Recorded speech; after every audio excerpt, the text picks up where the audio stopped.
His mom even looks like she curled her hair with beer cans for this interview. Not the beer cans, mind you. The ones from when... Now I can't get that image out of my head. Hey guys, my name's Dan, and this reaction comes from Dead Meat. This is VHS Viral 2014 Kill Count. Now, this is the third movie in the series, and it certainly was an experience to watch. Unfortunately, there was one scene in particular that I couldn't watch, but I'm sure we'll get into that throughout this, and I can't even imagine how Chelsea's going to do, because she did the thing with the last movie, and with this one, oh boy, I feel like her and I are going to sympathize and be on the same page with our thoughts on it. But before we get into it, though, please do check all those links I have for you down in the description below. More specifically, the Dead Meat one, if you haven't already. It's a great way to support the entire Dead Meat team. And a great and easy way to support me is to go right below this video and click all those buttons down there, because that also lets you see future reactions that I do, but also helps my channel to grow. And without any further ado, let's go. Welcome to the Kill Count, where we tally up the victims in all our favorite horror movies and show you how they were made. I'm James A. Janice. I'm Chelsea Rebecca. And I'm leaving. Nope. Yep. We're in this together. No! As we're looking at VHS Viral, released straight to I'm with VOD Zorn on in this one. 2014. So you're just gonna start us off as usual? Yeah. Great, because I'm gonna go drink. Ooh, me too. Even though I kind of like my segment. Well, that's just great for you. Viral is the third VHS movie, and it trades in the grungy home movies for vlogs and viral videos. It tries to be about internet culture, I guess, but boy, does it fucking suck at it. It's neither a fun, misguided early attempt like Cry Wolf or Stay Alive, nor a more accurate recent depiction like Spree or Deadstream. It feels like it was written by people who don't know anything about being online, and filmed by people who don't care about found footage. The first two VHSs kept their segments grounded in the premise. Yeah, there were crazy monsters running around, but they all still felt like actual tapes you might find somewhere. Conversely, VHS Viral really stretches its definition of found footage. There's just way too much coverage and editing. Even some of the filmmakers knew it wouldn't fit in. How do you guys feel? Do you think this is going to play well into the franchise? This is easily the worst film in the franchise. Like, seriously, it's not even close. What's sad is that the three main segments all have some degree of promise, but are flawed in different ways. The wraparound story, meanwhile, is the messiest and most confusing segment of any VHS film. It alone sinks Viral to the bottom, and none of the other shorts are buoyant enough to bring it back up. This movie's so bad, the franchise went into hibernation for 7 years after its release. As one Thank God should. It came back strong in the 2020s, because Viral would have been a sad note to leave the series on. How many viewers will be sacrificed? Whoa! Aha! It worked. Oh, Welcome, Puppet! Human James to The Void. Puppet What James. are you up to now? Oh, it's simple. You see, after a couple failed attempts to take over your physical life, I realized I just need your precious online footprint. My plan was to hack your personal information, but NordVPN? difficult. Yeah, that's because I have today's sponsor, NordVPN. Yeah, it helps me got it stay right. safe with next-generation encryption while also blocking malware, keeping me safe from malicious sites, downloads, trackers, and intrusive ads. And with the ability to connect up to 6 devices at once, I'm able to make sure I'm always protected. And not to sort of pile on here, I use NordVPN. I think it's wonderful. It works as intended, and I feel much safer browsing the internet. I know about NordVPN. Oh, how it has vexed me these months. I tried to send you files with malware attached to feed me your information, But the Threat Protection Pro virus scanner clocked it before it could get to me? it's Hell true. yeah! I will not be stopped. I've learned the arcane arts to trap you in this eternal prison. I'll let you out, though, if you give me your phone and all your passwords. No! Well, that's a terrible plan. Why? Oh. Fighting me. Naruto am at Tess. Oh, there you go. Good job. No need for arcane arts. Protect yourself with NordVPN by going to nordvpn.com/deadmeat to get a huge discount on a 2-year Go plan. do it. Plus Go. 4 additional months. That's great. nordvpn.com/deadmeat, or click the link below. How many viewers will be sacrificed to the almighty algorithm? Let's find out and get to the kills. The almighty algorithm. I always have fights with The it. movie begins with a butt blowing in the breeze. Wow, a butt this time. That's different than the usual boobs. Oh, never mind. The movie's Yep, there they are. wraparound Vicious Circles follows Kevin, an amateur vlogger in Los Angeles. He spends all the livelong day filming his girlfriend in her underwear. Iris In her butt. sometimes digs it, I love it when you record me. and other times does not. God damn it, Kev. No one to turn the thing off. This dude is obsessed with his camera and hopes to go viral one day. He sees a chance when a car chase on the news goes past his house. Haven't you ever wanted to be a part of something bigger than you? He thinks if he can capture this out-of-control ice cream truck, it'll be his ticket to internet fame. He rushes outside to film the chaos, but while he argues with a cop, Iris gets a notification on her phone that seems to put her in a trance. She wanders out into the street, but before Kevin can grab her, the ice cream truck comes back and flattens the police officer. Iris goes missing, and as Kevin gets a FaceTime from her, the movie launches into the first segment. Alright, I'm already pissed off covering this piece of shit. Hey, hon, can you come in before I go all Jason Takes Manhattan on this episode? Oh, no. You got it. I don't know if I like this or if I'm just falling in love with my captor. The first segment, Dante the Great, takes the form of a documentary about its titular subject. It's the first red flag of this movie, abandoning the found footage format. Like, a documentary thing could work, but not in a VHS movie. When you start adding sound design and intentional editing, it starts to feel less found footage and more footage I found playing at 1 a.m. on A&E in 2005. Sure. Known as Dante the Great was arrested today. While he's a big shot magician now, Dante, whose real name is John McMullins, began with humble origins. In case you didn't believe the film's insistence this man was trash, here he is doing card tricks for the boys on top of actual garbage. Why don't you make some beer up here? It'd be useful. His mom even looks like she curled her hair with beer cans for this interview. Not the normal beer cans, mind you. The ones from when Now I can't get that image out of my head. Oh God, Chelsea, you're hilarious. company comes over. Dante's fortunes change thanks to a magical cloak once owned by Harry Houdini, who used it to summon hot chicks. Nice. But Houdini grew afraid of the cloak and ditched it, and it eventually wound up in Dante's hands. I'm not sure who printed instructions for the evil cloak on 8.5 by 11 printer paper, but that was nice of them. Nobody's really sure where he got the cloak. And we'll get no help from the guy with the magicianist name ever. Oh hey, that's actor John Curran, who played a pilot in Quarantine 2, and more importantly, the doctor in Too Many Cooks. Too many cooks! The cloak is no parlor trick. It enables real magic that can bend reality to Dante's whim. He's literally the guy from that one hypothetical scenario in Chuck Klosterman's book, Sex, Drugs, and Cocoa Puffs. Let us assume you met a rudimentary magician. Let us assume he can do 5 simple tricks. He can pull a rabbit out of his hat, he can make a coin disappear, he can turn the ace of spades into the Joker card, and 2 others in a similar vein. However, it turns out he's doing these 5 tricks with real magic. Would this person be more impressive than Albert Einstein? America says hell yes, and Dante becomes an overnight sensation. Instant fame and black magic have a predictably negative effect on him, causing him to come down with a nasty case of CG demon face. Hey, what's up? Andrew Kramer here. This premise is cool, a guy finding a cape that's actually magic, but I'd much rather see it in the classic found footage style. Still, Justin Wellborn's great in this role that was written just for him. He's a friend of filmmaker Greg Bishop's, who cast him in his first 2 features as well. We've seen Wellborn before in Final Destination as Carter.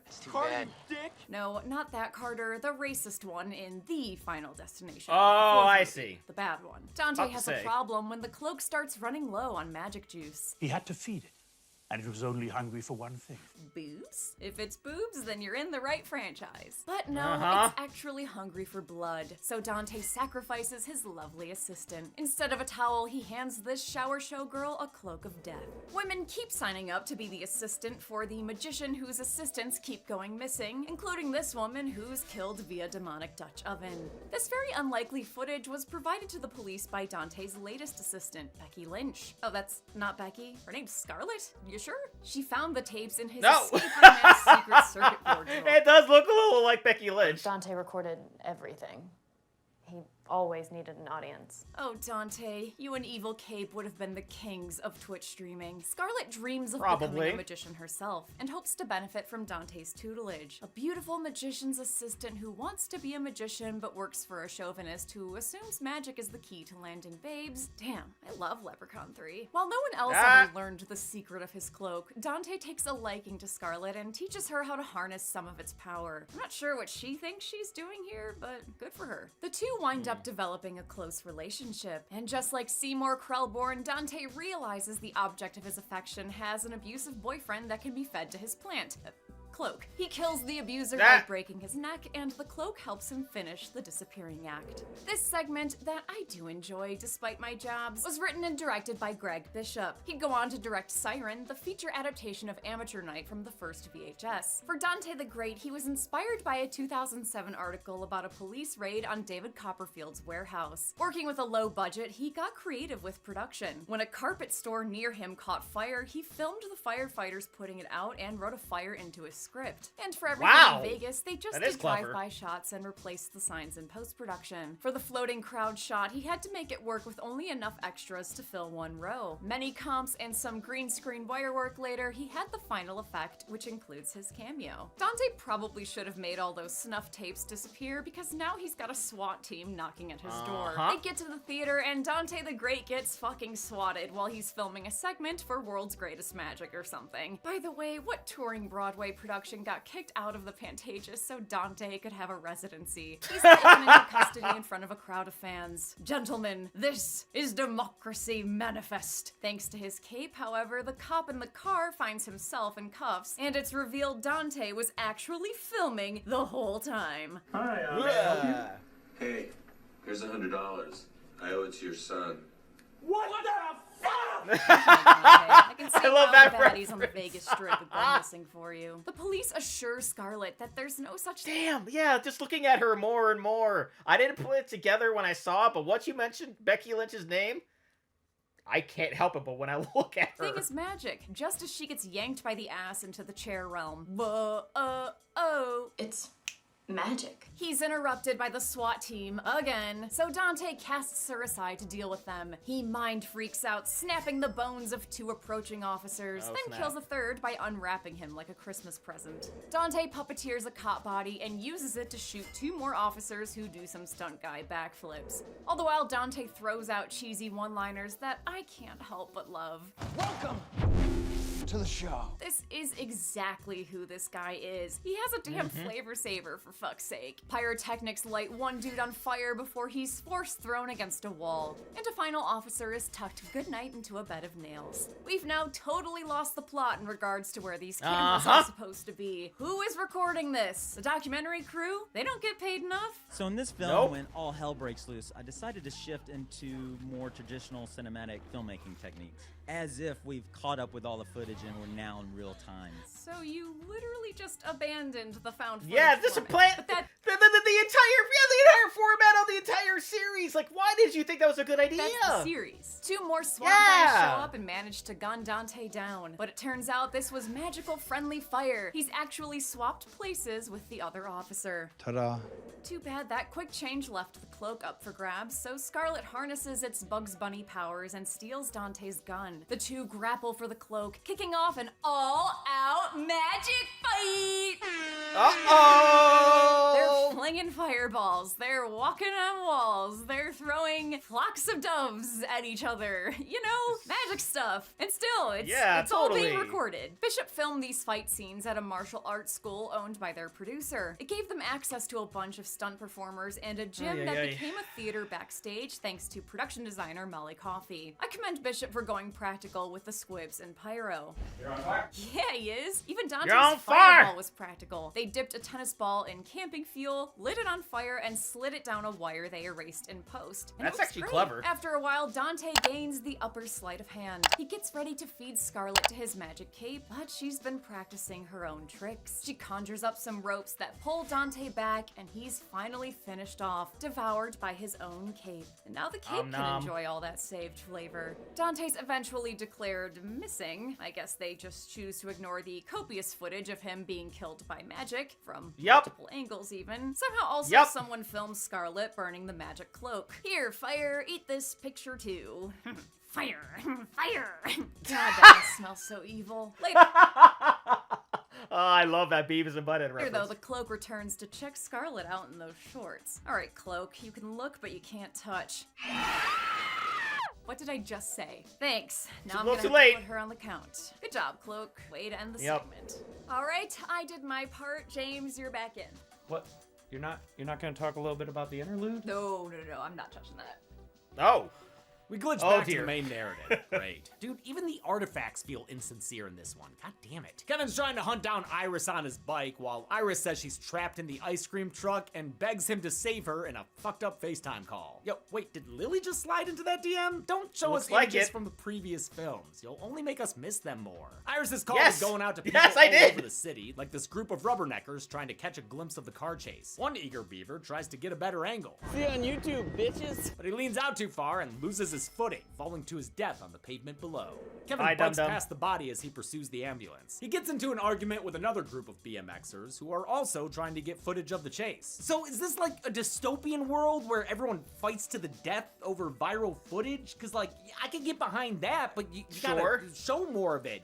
What the fuck are we watching? Kevin's I still don't bickering know! when the ice cream truck comes back around and hits them. One guy gets stuck to the back of the truck and dragged down the street. This stunt is the best thing in this segment. They drag his ass for like a really long time, dude. Sure Great work do. with this. And it looks extra painful when he rug burns his feet off against the asphalt. Ouchies. When Adam Wingard and Simon Barrett weren't able to return to the franchise, the producers asked Marcel Sarmiento to make the wraparound. With Vicious Circles, he wanted to do something different than the norm and make a bunch of mini segments. He only had 4 days to shoot it and had to deal with inconveniences like flat bike tires and streetlights that went out after a transformer blew. The goal was apparently to expand the franchise's mythology, but I just think it wound up a confusing mess. The chase ends when another cyclist agree. takes a nasty tumble, which I think kills him, judging by that pool of blood near his head. Kevin picks Yup. up the guy's fallen GoPro, and the movie glitches into the next tape. The second segment is a Spanish language short titled Parallel Monsters. Amateur inventor Alfonso opts out of going to bed with his wife Marta. He's got to stay up and work on his, what is that, the edge of a pod racer engine? But he ain't working for Could be. Gasgano, he's working for science and building a door that'll let him access other dimensions. His latest iteration works, opening up a portal to an alternate garage with an alternate Alfonso. Ha funcionado, ¿no? Sí. At first glance, the two seem completely identical, and they are absolutely giddy about that. ¿Cómo te llamas? Alfonso. Tú también, ¿no? I love this excited performance by Gustavo Salmerón, who manages to play the alternate version slightly different. Other Alfonso successfully crosses through the portal, so the two decide to swap universes for 15 minutes. Ahora tenemos los dos lo mismo en la cabeza. ¿Verdad? I'm not sure. Is it the No. same thought Jack Quaid had when there were two of him? I got you a Jack Quaid. I got you, Jack Quaid. Let's Oh! What? What? Oh my god! Actually, I can't tell exactly, but I think the two swap I places never saw so they that. can bang each other's wives. Is that cheating? Or maybe I did. You know, science. Parallel Monsters Can't was remember. written and directed by Spanish filmmaker Nacho Vigalondo, who received an Oscar nod for his 2003 short film 7:35 in the Morning. He came to prominence with his first feature, the sci-fi thriller Time Crimes, and wound up making Puka on the Hulu series Into the Dark. Both Alfonsos grab their cameras and walk into each other's houses. Wow, I can see he puts all his time and money into that machine and not like finishing those stairs. Come on, man, at least throw a varnish down. The two worlds Seriously, seem like dude. mirror versions of each other, basically identical except for some differing decor. Alfonso runs into other Marta in the kitchen, where she's spilling champagne all over the floor. People in this Whoopsie. alternate world have drinking problems. She takes Alfonso out to the backyard, where she's hosting two shirtless boys both named Oreo. They have a very normal conversation about it. Oye, ¿os llamáis igual? Sí. ¿Sois familia? No, no. Nos llamamos igual, pero... No, claro que eso no tiene nada que ver, no es el nombre que... So what? Are the Alfonso's lives the same except one pair swings? Well, it might be more than that. Not really sure what's going on in this living room. What the hell's on the TV? And when he looks up, Alfonso sees the constellations right across the sky. But he's got no cigar and no lady on his arm, just his wife hanging out with two guys. I love how this short is creepy in a sci-fi mindfuck way. Kind of like Annihilation, or I guess Time Crimes. You're never quite sure what the deal is, as other Marta tells Alfonso it's his turn to use this, I want to say, bag of organs? But just like us, dear viewer, he's got no clue what the fuck's going on, and his hesitation spoils the mood. Aw, poor other Marta. She went from having 2 Oreos to no Oreos. Alfonso Prime should probably consider getting back to his real wife now. Probably. I mean, dude, have you considered what the demon cum version of you's doing with her? Because he's taking pictures of her sleeping, with the flash on?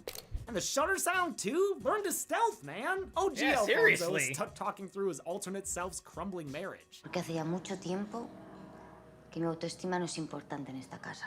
He sees some lights and noises and goes outside, where he finds a not-so-Goodyear blimp floating overhead. He runs into the Not Brothers not a Goodyear Warrior, blimp who at aren't all. happy about getting blue-balled, or filmed without their consent. Estás grabando, pero a ti qué te pasa, tío? The two reveal their, what the fuck, jack-o'-lantern looking true forms, and chase Alfonso into the woods. So, is this a dimension of glowy-eyed pervs then? With Parallel Monsters, Vigalondo wanted to link two universes based on his own life experience. One domestic and a little bit boring, the other hypersexual and focused on sex all the time. He said the satanic elements aren't really important, they're just in the background because he likes the aesthetics of Satanism, Anton LaVey style. Other Alfonso's rubbing his magic lamp at Marta's expense. He exposes himself, revealing the hairy graboid he has in his pants. Meanwhile, the Orioles corner Alfonso Prime and whip out their own... I hesitate to call them penises. Looks more like a Skeksis fucked a rat and had a baby. I don't even know if I have to censor these bearded dragons or not. I was really enjoying this segment, but the dick monsters knock it down a notch. Alfonso fights back with a screwdriver. Oh my god, ouch! And runs back into the house. Other Marta has heard the commotion outside, and that kind of violence really gets her going. She strips and shows off her own naughty bits, which look like they're straight out of the Thing. Careful, Al, you could lose your arms in there. Alfonso avoids the penis. I love the comparison there. Fly trap with the fakest looking punch I've ever seen. Just pow! He runs back through the portal and stumbles into his counterpart, now covered in blood. Alfonso 2 stabs the OG and escapes through the portal, only to get attacked by his wife. Other Marta's not happy about Alfonso's weak-ass punch, and she takes it out on her husband, chomping into him with her man-eater just as the portal closes. Unfortunately for Alfonso Prime, he ain't getting off easy either. His Marta comes downstairs covered in blood, and while we never find out exactly what happened to her, it's bad enough that she stabs her husband to death as the tape runs out. Fuck, we're back to the framing narrative where dumbass Kevin's still biking around looking for his dumbass girlfriend. The car chase passes by a backyard barbecue full of GTA characters, and oh boy, if you are hungry for stereotypes, you're about to get fed. This thing is like the Barbie movie, but for homies figures. This party's being held in honor of Alberto, who's just been released from prison. When police choppers fly overhead, this paranoid posse thinks someone's ratted them out. A fight breaks out in the form of random camera flashes, and when we come back, we see Alberto's good boy has taken a barbecue fork to the head. It causes the criminal to lose his cool, and when the camera cuts back, Alberto slaughtered the rest of the partygoers with the cutlery. He's spared his niece Lucy, who's holding the camera, but a loose gas hose causes a massive fireball that presumably kills them both. Alright, I'm sorry, I need another break from this vicious cycle. Zoran? Yep, I got you, buddy. You should really try some Schlivovitz. Takes the edge off this whole thing. Oh my god! Shivali. Our third and final segment is shoplifted straight from the shelves at the Try and Save. Bone Storm! Skateboarders Jason and Danny are getting up to some jackassery, which includes pulling off 6 stunts. Good lord, was that real? Oh, and also wiping out Peter Griffin style.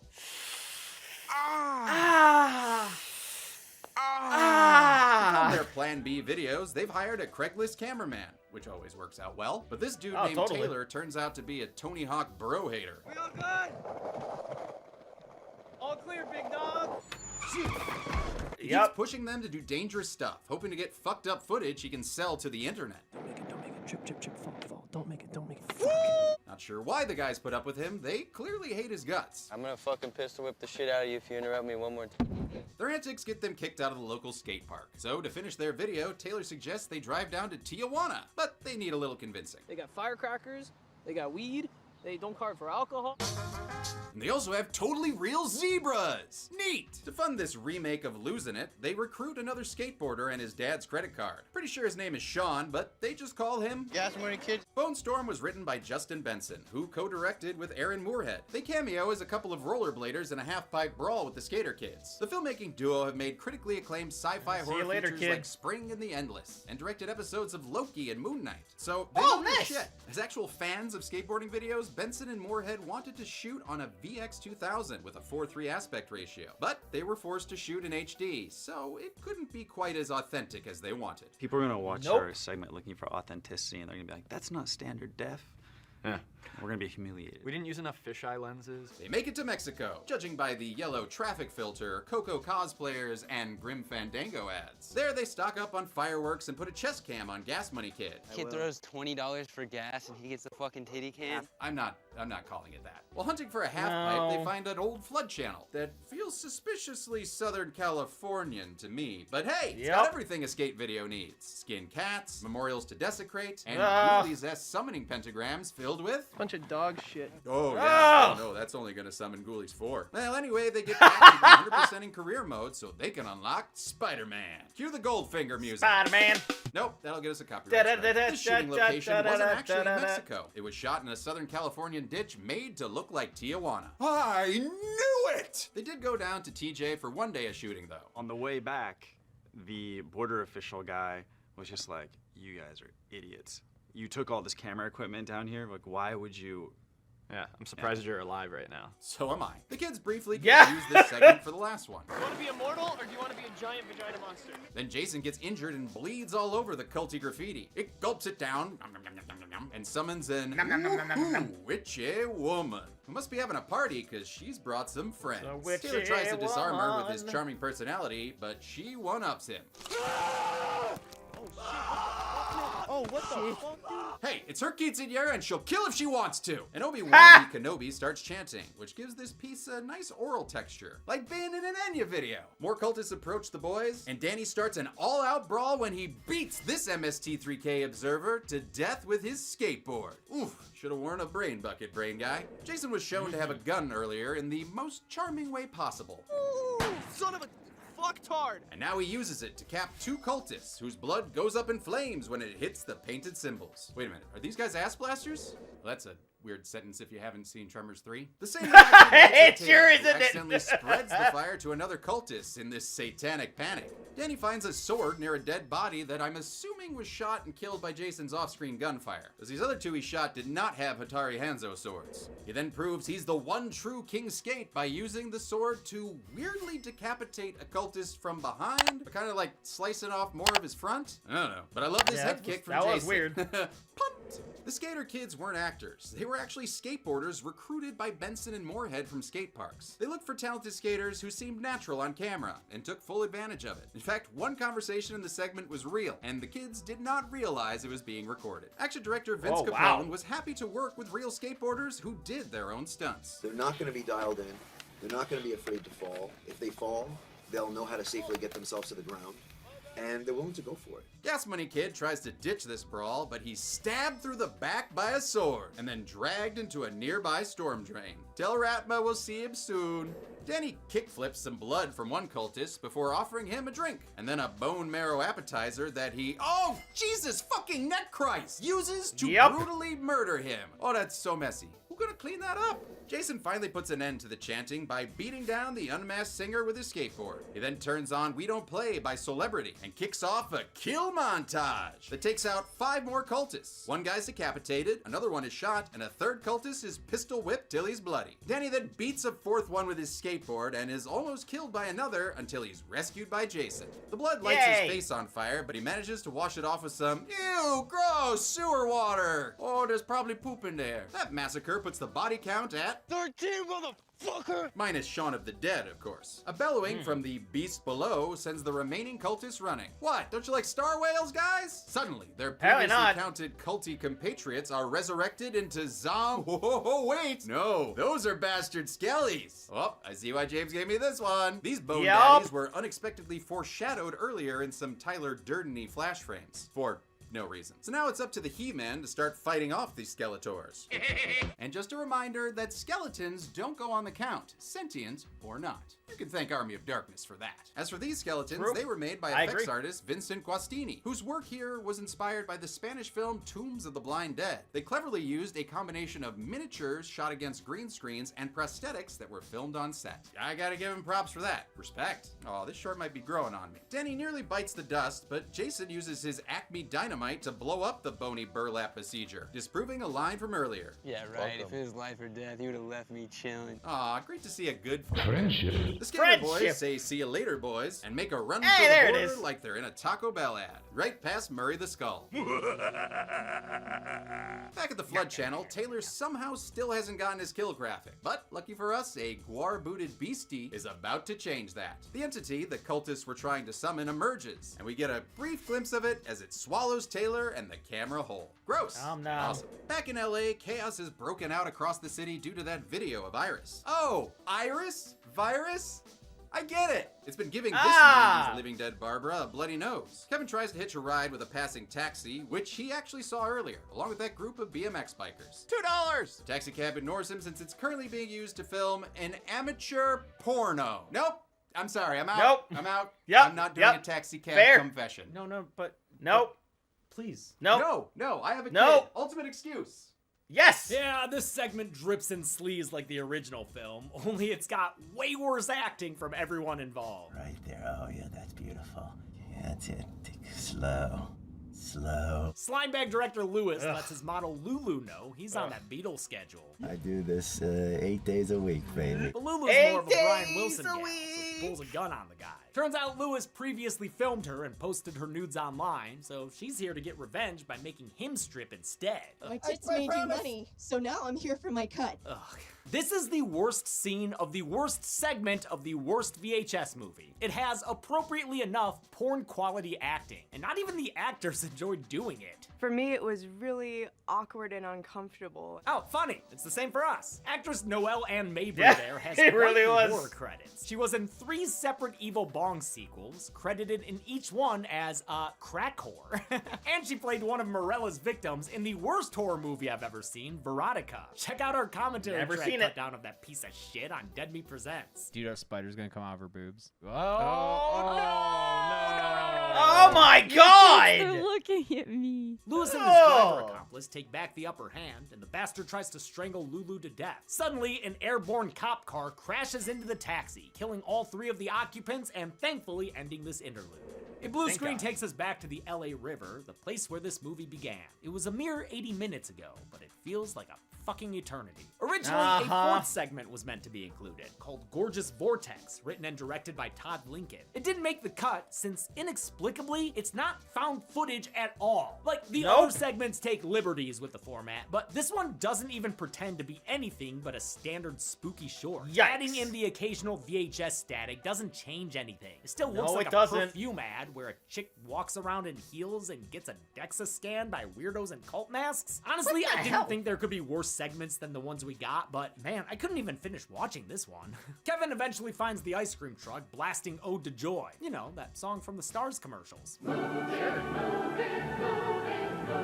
He also finds the bloody remains of that BMX biker boy who got stuck to the truck earlier. Kevin hears Iris calling for help and runs to save her, discovering the driver is just a pair of severed hands. But hey, dude could be walking around hands-free somewhere, and we never met him anyway, so I'm not gonna put him on the count. The back of the truck is filled with a VHS series staple. Tons and tons of TVs. Turns out this truck is carrying a motherload of messed up tapes. Damn. Gregory Tudor got into some weird shit. Iris pops up on one of the screens and tells Kevin to upload all the videos to the internet. All he's gotta do is flip that little toggle. So what is that? Like an early Stream Deck or something? When he refuses, she starts bashing her head bloody against the wall until he relents and initiates the upload to save her life. Iris doesn't stop though and laughs as the truck transfers. I'm sorry. What the fuck is going on in this segment? I don't Kevin stumbles know! out and discovers the real Iris, who's been dead this whole time. Ooh, what a twist, or whatever. Oh, He whatever. retrieves the phone stuffed in her mouth and watches the screen, which gives him a nosebleed of his own. Ode to Joy reaches its conclusion, and the movie finally fucking ends as the whole city goes haywire. How many victims were eviscerated by this viral outbreak of violent vlogs? Let's find out and get to the numbers. What you doing? Hey. No more of these murder tapes, okay? I'm not giving you this. Oh! Oh, the magic! How did you do that? Editing. Oh dear. What is this? Hi patrons, it's Executive Assistant Fiona here. Unfortunately, the team is super busy, or in Ben and Tim's case, kind of, sort of dead. But anyways, today I thought I'd show you how I caption one of our videos. And I have this handy dandy little GoPro here to help me. Yay! So first thing I do is open up the video on YouTube. And this week we're releasing the Wonka kill count. So I basically just pull up the video and start typing. Welcome to the Kill Count, where we tally up the victims in all our favorite horror movies and Oh, what the hell? You okay? Weird. That is pretty weird, yeah. Anyways. I'm James A. Janice, and today we're looking at Willy Wonka and the Chocolate Factory. Now, I know that a lot of people don't consider this a horror movie. Oh! Oh, God! Oh, no! Oh, get your hand out of there! Oh, my God! Oh, no! Fiona! Oh, that's another... Oh, how did they do that? That is a lot of blood. And... Hey, Fiona, could you... Oh. What was this? Yeah. Yeah. Fiona, can you... I'm just as confused as you. cleaners? Oh, God! That was crazy good. We counted 49 kills in VHS Viral, with the victims consisting of 41 men and 8 women. That gives us this trending page pie chart, but the movie falls just short of VHS 2 in terms of kills. I blame the segment that got cut. This was the first VHS where every segment had at least one kill, and Vicious Circles became the deadliest wraparound of the series. With a runtime of 81 minutes, VHS Viral had a kill on average every 1.65 minutes. And with 4 segments, including the wraparound, we had an average of 12.25 kills per segment. We'll give the Golden Chainsaw for coolest kill to Alternate Alfonso. Parallel Monsters is the strongest segment, and even though I may not love the gestating genitalia, it makes for a unique and bloody climax. Sure. Almost ready for lamest kill, we'll go to Dante the Great. His death looks dumb. You can tell that it's literally just a guy snuggled up under that cape in there. And that's it. VHS Viral came out in 2014 to pretty negative reviews, obviously.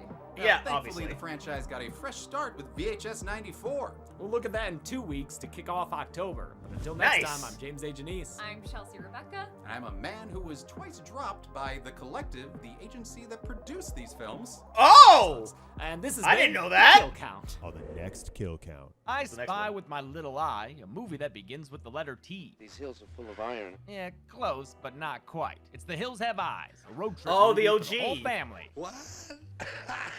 Specifically, the Carter family, who are driving through the desert on their way to LA. You sure as hell off the beaten track for that. Unluckily for them, their RV breaks down smack dab in the middle of Cannibal Canyon. That was a bad mistake. Wes Craven's second horror film is a bleak and bloody bad time. It's got torture, rape, and animal death, and is overall a miserable affair.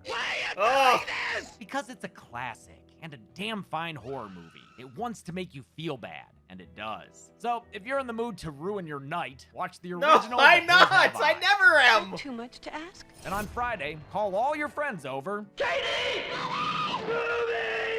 And watch the Kill Count, only on Dead Meat. The Hills Have Eyes. Concurrently watch. I'm not looking forward to watching that. And I wasn't looking forward to watching this one either. It was a pretty tough watch for me, not just for that one scene in particular with the dog, but it just wasn't really enjoyable. I mean, it had its moments, but it was absolutely just disgusting at times. It was random, and it was memorable for all the wrong reasons. I mean, I could see why they took such a hiatus from it. I hope the one that came after that, the one after, what was it, 7-8 years that he said, I hope that movie's actually pretty good, because, you know, there were moments in this movie that were good, that I enjoyed, but there were so few and very far between. It makes this by far, and I do mean by far, the worst out of the first 3. But that's going to do it for me here. Comment down below. Let me know, what did you think about VHS Viral? Please leave a like if you enjoyed. Please check all those links I have for you down in the description below. Then lastly and most importantly, I want to give a huge shout out to all my $5 and over supporters on Patreon. Cruising, Wolverine 310, Catcher Cronage, Joseph McSweeney, Amber K, Raymond Bright, Chris Curtis, Haley Machinardi, Ann Perry, Larka, Vox Cacophony, Misa 2, Lily the Snoopy Fan, Lauren, Fleet Street Vicomte, Christopher Banyard, Songbird 177, Scott, Misa 3, Arrow Hamster, Inca Linquist, ZK Stir, Strange Moth, Lee Harris, Chris Chapin, and Thomas Shawanowit. And if you too like to have a shout out and in each and every one of my videos, please head on over to patreon.com/TheDamnReactor for more, and I'll see you guys next time.